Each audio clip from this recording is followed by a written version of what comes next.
Hello students. So today we are going to summarize chapter of semiconductors. So इसमें सबसे पहले हम देखते हैं कि what is the meaning of semiconductor material. Now semiconductor material is that which will allow current to pass through them very partially to some extent. तो semiconductor material जो है example इसके क्या हैं?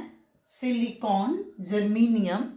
Silicon is with atomic number 14, germanium is with 32. और अगर आप इनके इलेक्ट्रॉनिक कॉन्फ़िगरेशन देखोगे it is 1s2, 2s2, 2p6 यानी कि 2 and 8, 2 in the first orbit, 8 electrons in the second, and then 4 in the outermost orbit. That will be 3s2 and 3p2. Similarly, if you will take for germanium 2, 8, 18 and then 4. Means 2 in the first, 8 in the second, 18 in the third orbit, and then 4 are the free electrons. So that means in case of semiconductor materials, there are 4 electrons in the outermost orbit. So इसलिए हम ये भी कह देते हैं कि these are the fourth group element. ठीक होगी बात. अब इसके बाद इसमें नेक्स्ट पॉइंट आता है कि how we can distinguish that whether a particular material is conductor, insulator or semiconductor on the basis of energy band diagram. So now for that first you should know what is the meaning of energy band.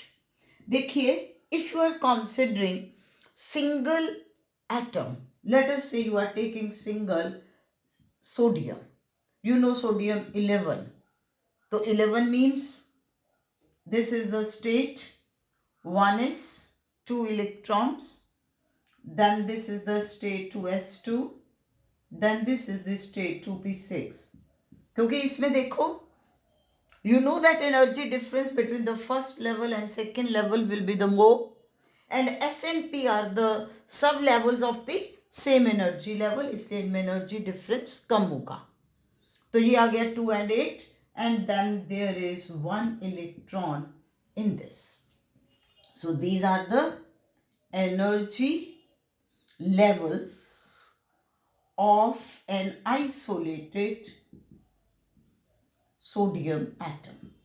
तो किसी भी isolated atom की बात आप करोगे, चाहे आप इसमें सिलिकॉन की बात करो, तो उसमें भी इसी तरीके से 3s2 3p2 आ जाएगा. But now when you are talking about material, जैसे you are taking sodium crystal or you are taking silicon semiconductor material, so there are large number of atoms in this. So what would happen? Interaction among those atoms will take place. So now when interaction among atoms will take place, तो क्या होगा? Naturally जो free electrons हैं वो कहाँ पर हैं? In the outermost orbit. तो sharing या जो interaction होगी that will be obviously among the free electrons. So इसलिए क्या होगा इसमें? Spreading of this level will start. कि जब इंटरेक्शन हो रही है तो हो सकता है कि कोई इलेक्ट्रॉन, किसी एक एटम का इलेक्ट्रॉन जो है वो एनर्जी लूज कर दे, तो उसका एनर्जी लेवल नीचे आ जाएगा, और दूसरा कोई हो सकता है गेन कर ले तो उसका ऊपर हो जाएगा. So that means now the story will be like this. 1s2 will remain as such, 2s2 will remain as such, 2p6 will remain as such, but now this will be the like this. Okay, there are certain energy levels which are having energy less than this and other are having more than this. So if you are considering n atoms in a particular material, so that means the interaction of those in n electrons will take place and spreading will take like this. तो इसको अब हम क्या कहेंगे? This is known as energy band. तो सबसे पहले ये कॉन्सेप्ट आपके पास एनर्जी बैंड कहा जाता है. तो अब अगर आपसे पूछा जाए व्हाट इज एनर्जी बैंड, तो एनर्जी बैंड क्या है? It consist of large number of energy states closely associated with each other. And now from this very thing, now the concept comes of the conduction band and valency band. कि जब हमने ये बात कर ली energy band की, then we are saying conduction band और valency band. वो कैसे? वो इस तरीके से कि let us say we call about this silicon की बात हम करते हैं.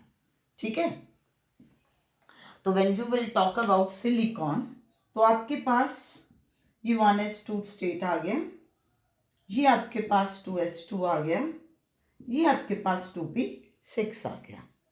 Nothing will happen to these when you are taking this silicon crystal. ठीक है? And now what would happen here? Now there will be 3s2. तो हर एक जो फ्री इलेक्ट्रॉन्स है ना इसके, तो spreading of this will take place. So it will be like this. And similarly, spreading of this p will also take place. So now what would happen कि ये S को देखिए आप,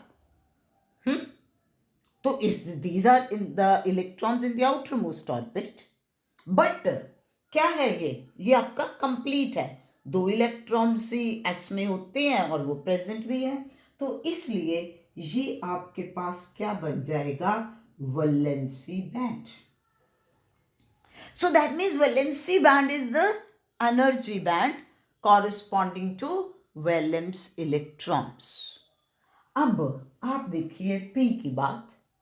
P में मैक्सिमम कितने इलेक्ट्रॉन्स अकोमोडेट हो सकते हैं? 6. लेकिन अभी कितने हैं? 2. That means empty states are available. Empty states are available which can be accommodated by free electrons, which can be shared by free electrons. So इसलिए इसमें ये जो 3p2 है, ये कौन सा बैंड आ जाएगा? Conduction band. ठीक हो गया. सो कंडक्शन बैंड क्या हो गया? Energy band corresponding to which empty states are available to be occupied by free electrons. So now when you talk about valency band and conduction band like this, now the next question arises, how can you distinguish between metals, you can say between conductors, semiconductors and insulators. So अब next question क्या है कि you have to distinguish between conductors, semiconductors and insulators on the basis of energy band diagram. Now you see, sodium is a metal and metals are very good conductors. तो आप इसमें बेटा देखिए कि this is 3s1. S state में maximum कितने electrons हो सकते? 2. लेकिन इसमें 1 है, तो अगर n एटम्स हैं तो कितनी स्टेट्स खाली हो गई? n states. 2n स्टेट्स में से n ऑक्युपाइड है, n एम्प्टी है. अब 3s क्या है? फ्री इलेक्ट्रॉन्स, वैलेंसी इलेक्ट्रॉन्स है. ठीक है. सो दैट मीन्स इसमें आप क्या कह रहे हो कि जो 3s स्टेट है, this corresponds to valency band as well as to the conduction band. दोनों इसी में है, क्योंकि ये तो ऑक्युपाइड स्टेट्स हैं, है ना. तो एम्प्टी तो यहीं पर है, फ्री इलेक्ट्रॉन यहीं पर है, तो वैलेंसी इलेक्ट्रॉन यहाँ है, तो वैलेंसी बैंड हो गया. लेकिन इस वैलेंसी बैंड के अंदर एम्प्टी स्टेट्स भी हैं, तो कंडक्शन बैंड भी हो गया. सो इसलिए हम हमेशा क्या कहते हैं कि in case of metals there will be either one thing कि valence band itself behaves like conduction band, or overlapping of valence band and conduction band will take place. So that means in this very case, electrons can move to those empty states very easily.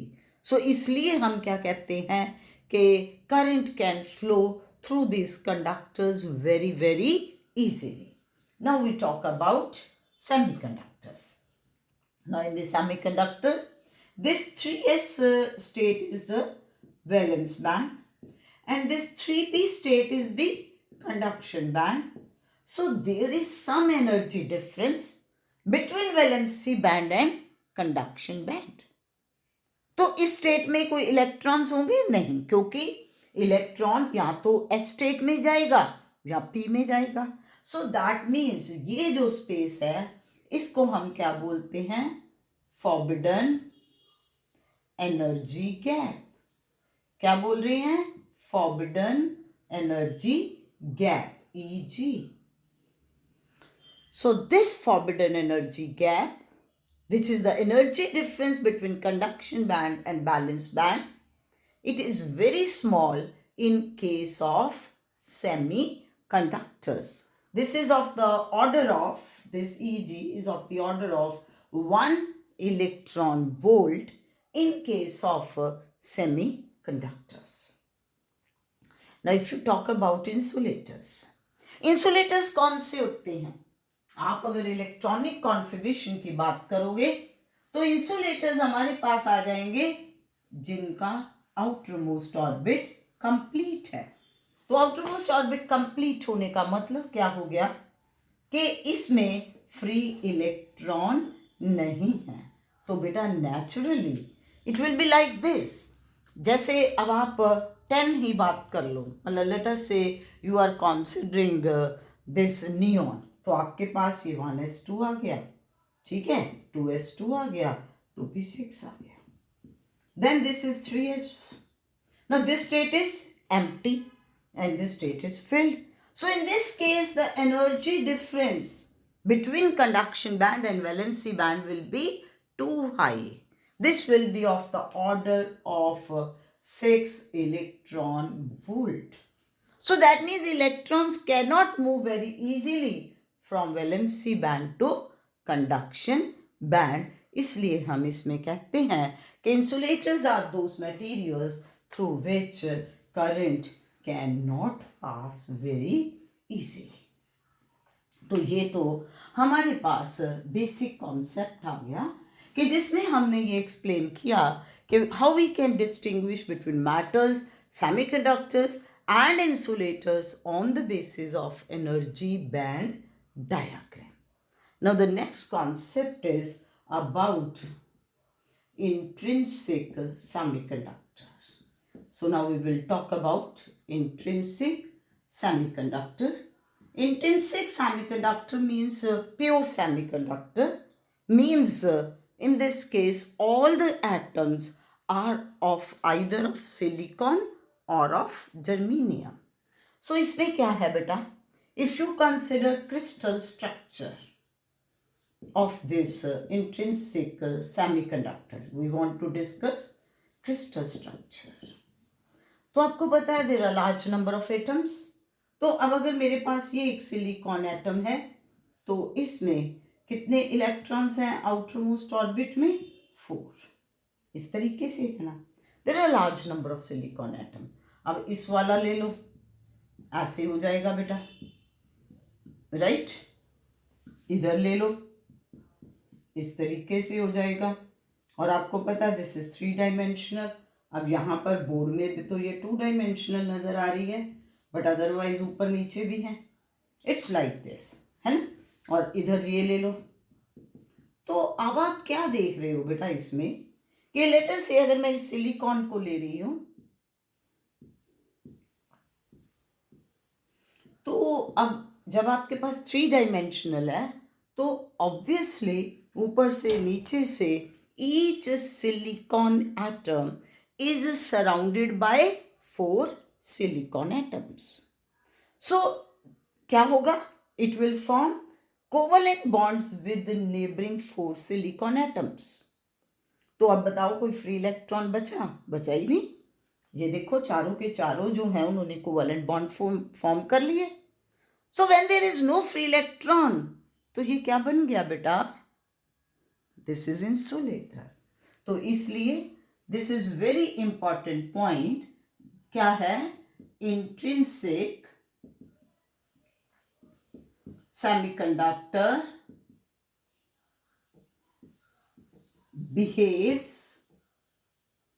like an insulator at, अब ये देखो मैं क्या कह रही हूं, at 0 Kelvin. Why I am saying at 0 Kelvin? क्योंकि बेटा 0 Kelvin पे ये चीज है कि इसने चारों एटम से कोवेलेंट बॉन्ड फॉर्म कर लिए. So now what would happen at room temperature. Normally यहां पर हम खड़े हैं, यहां बात करें तो बेटा रूम टेम्परेचर पे क्या है, thermal energy. And you know that the strength of covalent bond is not very high. They are not very strong. So क्या होगा, due to at room temperature, due to thermal energy, very few number of covalent bonds may break. मान लो thermal energy इतनी मिल गई, इससे ये covalent bond क्या हो गया, ब्रेक हो गया. अब बेटा कोवेलेंट बॉन्ड के ब्रेक होने का मतलब क्या हो गया कि इलेक्ट्रॉन फ्री हो गया और यहां से ये इलेक्ट्रॉन निकल के बाहर चला गया. ठीक है ना, बाइंडिंग ही नहीं रही, कोवेलेंट बॉन्ड ब्रेक हो गया मींस बाइंडिंग नहीं रही. तो बाइंडिंग नहीं रही, ये इलेक्ट्रॉन कहीं मर्जी घूमे, फ्री हो गया. लेकिन अब एक चीज है कि जब ये इलेक्ट्रॉन यहां पर चला गया तो यहां बेटा उसकी जगह क्या आ गई, वैकेंसी बन गई. वैकेंसी होगी ना, खाली होगी जगह. तो ये जो वैकेंसी है इसको हम क्या बोलते हैं, होल. क्या बोलते हैं इसको, होल. तो इसलिए हम नेक्स्ट पॉइंट क्या कहते हैं कि at room temperature due to thermal energy a very few number of covalent bonds will break. ठीक है, और अगली बात हम क्या कहते हैं कि ब्रेक ऑफ कोवेलेंट बॉन्ड क्या कर रहे हैं, means electron hole pair is generated. So due to breaking of one covalent bond, electron hole pair is generated. ये पॉइंट इसमें, ये कॉन्सेप्ट जो है वो बनता है. ठीक होगी बात. तो अब यहां से इसका मतलब क्या हो गया कि ये 0 केल्विन पे ही होगा कि it will behave like an insulator. लेकिन रूम टेम्परेचर के ऊपर यहां पर क्या आ गए, चार्ज कैरियर्स आ गए. तो कौन से चार्ज कैरियर्स बने, electrons as well as holes. अब आप सोचोगे कि current means flow of charge carriers. अब इलेक्ट्रॉन के फ्लो की बात तो हमें समझ आती है, इलेक्ट्रॉन का फ्लो तो हम मैटर्स में भी देखते हैं. But now the question is कि होल कैसे मूव करेगा. होल मूव कर सकता है, यस. देखो बेटा कैसे, जैसे अब यहां पर वैकेंसी है, ठीक हो गया. अब मान लीजिए कि ये वाला कोवेलेंट बॉन्ड भी ब्रेक कर गया, इसका जो इलेक्ट्रॉन है वो यहां पर चला जाए. जब ये इलेक्ट्रॉन मूव करके यहां चला गया तो वैकेंसी अब कहाँ आ गई, यहां आ गई ना. तो vacancy shifted from here to here. That means कि होल जो है वो इस डायरेक्शन में मूव कर गया. होल मूव हो रहा है ना, वैकेंसी इज मूविंग. आप एक सिंपल सा एग्जांपल ले लो. हॉस्टल में रूम नंबर 1 में वैकेंसी क्रिएट होगी, लड़की जो है छोड़ के चली गई. तो अब जो रूम नंबर 3 है वहां पर जो स्टूडेंट था वो रूम नंबर 1 में आ गया. तो अब वैकेंसी कहां पर हुई, रूम नंबर 3 में. ठीक होगी ना. तो उसी तरीके से यहां पर हम कह रहे हैं कि होल इस तरीके से मूव कर रहा है. और अब आप इसमें ये भी देख रहे हो कि जो डायरेक्शन है फ्लो ऑफ होल की वो इलेक्ट्रॉन से अपोजिट है. सो क्लियर हुई ना ये बात. So this is very important and very interesting concept. तो अब हमने इसमें ये चीज ले ली, इलेक्ट्रॉन होल पेयर जनरेट की बात की। अब सबसे पहले बात आती है होल क्या है, what is hole? Hole is the vacancy created by free electron, यानी कि फ्री इलेक्ट्रॉन चला गया तो अब इसके ऊपर, होल के ऊपर कितना चार्ज होगा? इलेक्ट्रॉन गया, दैट मीन्स जितना चार्ज इलेक्ट्रॉन पे था वो क्या हो गया बेटे? उतना माइनस। तो that means hole is positive charge carrier. Hole क्या है? पॉजिटिव चार्ज कैरियर है और इसके ऊपर कितना चार्ज है? Plus 1.6 into 10⁻⁻19 coulomb.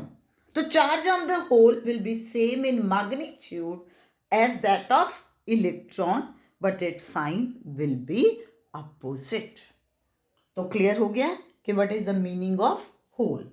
अब नेक्स्ट पॉइंट हमने क्या कहा है कि इन intrinsic semiconductor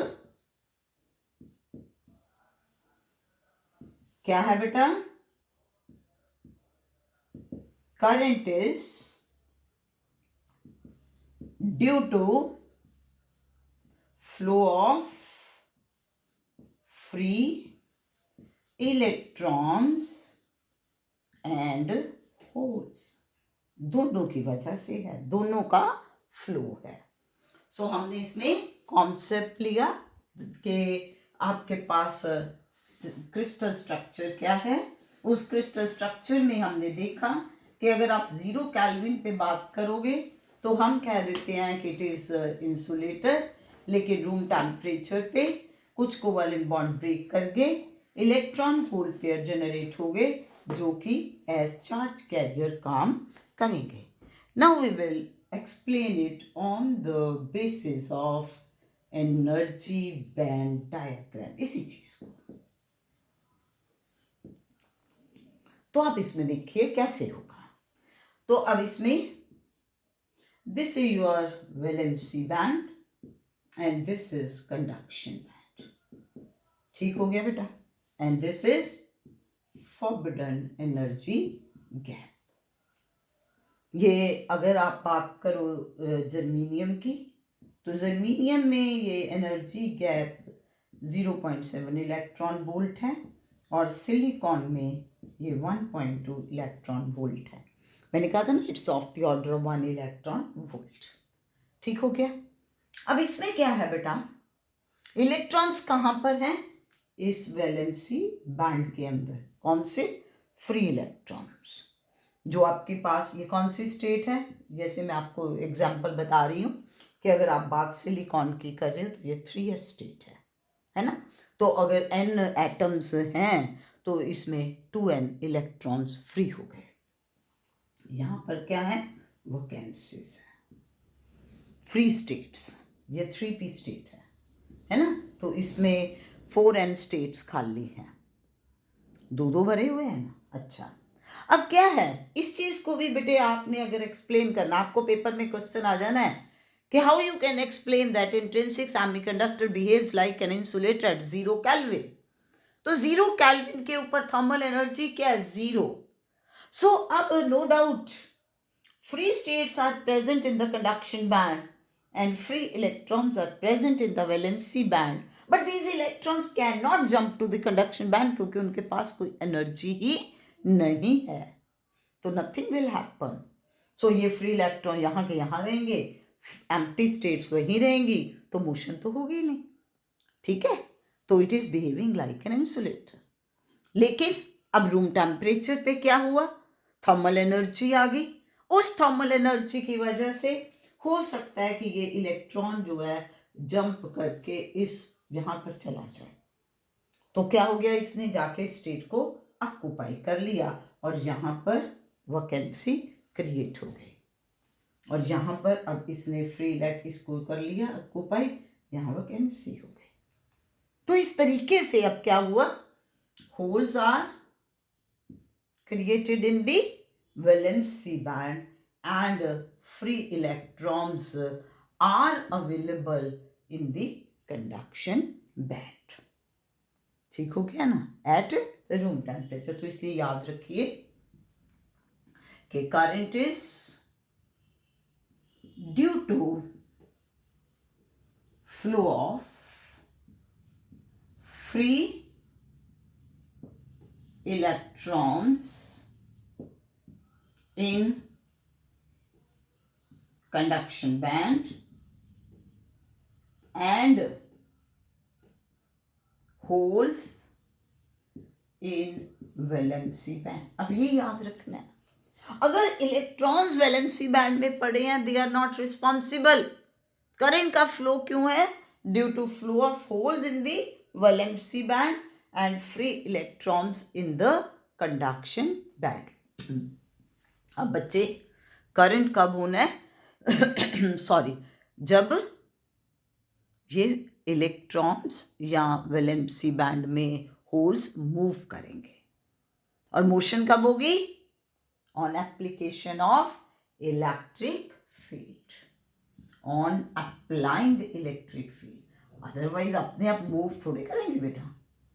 देखो ना, आपने जब उसको दिया ही नहीं, अब वैकेंसी यहाँ होगी पता ही नहीं है, कैसे मूव करेगा? जब उसको कोई फोर्स मिलेगी।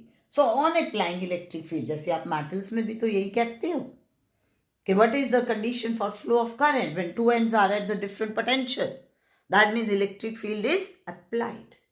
तो ऑन अप्लाइंग इलेक्ट्रिक फील्ड। अच्छा, अब इसमें फिर जो मोशन है, अब इलेक्ट्रिक फील्ड किधर से होता है बेटा? ऐसे, positive to negative. This is the direction of electric field. अब इलेक्ट्रॉन्स किस तरफ को मूव करते हैं? नेगेटिव से पॉजिटिव की तरफ। तो इसलिए free electrons in conduction band move in the direction opposite to electric field, opposite to electric field। Holes क्या है? पॉजिटिव चार्ज कैरियर्स हैं, they will move from positive towards negative। तो holes in valency band move in the direction of electric field। ठीक हो गया? तो ये भी क्लियर हो गया कि दोनों की डायरेक्शन अपोजिट है, लेकिन इलेक्ट्रिक फील्ड के अकॉर्डिंगली किस तरीके से है। तो दैट मीन्स अब इसमें हमने बड़ी अच्छी तरह से एक्सप्लेन कर दिया कि in case of intrinsic semiconductor, current is due to flow of both free electrons as well as holes। So that means in this case, carrier concentration means number of free electrons per unit volume or number of holes per unit volume, that will be same। क्यों? Because जब एक covalent bond break होगा तो एक electron और एक whole बनेगा। अगर 10 हुए तो 10 इलेक्ट्रॉन आएंगे और 10 whole. So that means in this case Ne is equal to NH and we call it as Ni। ठीक होगी बात? And in this case I current will be current due to flow of electrons and that is due to holes। and you know I is Ne A E V E। याद है? Current में आप पढ़ते हो I is equal to NeAVD, N number of electrons per unit volume, A area of cross section, V is the drift velocity। तो यहाँ भी Ne is electron concentration, A is area of semiconductor, E is charge on electron, Ve is the drift velocity of electrons and this will be NH AeVH। क्योंकि charge हमने कहा था same है। अब देखो इसमें क्योंकि डायरेक्शन भी अपोजिट होगी और चार्ज भी अपोजिट, इसलिए एड अप हो गया। और VH होगी ड्रिफ्ट वेलोसिटी ऑफ होल और NH आ गया कंसंट्रेशन ऑफ होल्स, यानी कि number of holes per unit volume. हाँ, अब इसमें ये ज़रूर है कि जो ड्रिफ्ट वेलोसिटी है वो दोनों की एक जितनी नहीं होगी, वो एक जितनी नहीं होगी। क्या होगी वो? ड्रिफ्ट वेलोसिटी जो है इलेक्ट्रॉन्स की ज़्यादा होगी और होल्स की कम होगी। क्यों? क्योंकि जो टोटल मास है होल का that is more as compare to that of the free electron. और अब इसमें आप अगर इसमें लिखते हो then mobility mu that will be drift velocity per unit electric field. तो इसमें जो मोबिलिटी है, अगर आप लेते हो mobility of electron then it will be drift velocity per unit this, or if you are taking mu h then it is vh upon a. So this all is about intrinsic semiconductor। और इस video में मैंने आपको बताने की कोशिश की है कि how you can distinguish between insulators, semiconductors and metals on the basis of energy band diagram. और दूसरा जो है हमने इसमें डिस्कस किया इंट्रिंसिक सेमीकंडक्टर के बारे में on the basis of crystal structure as well as energy band diagram. So thank you. Thanks a lot.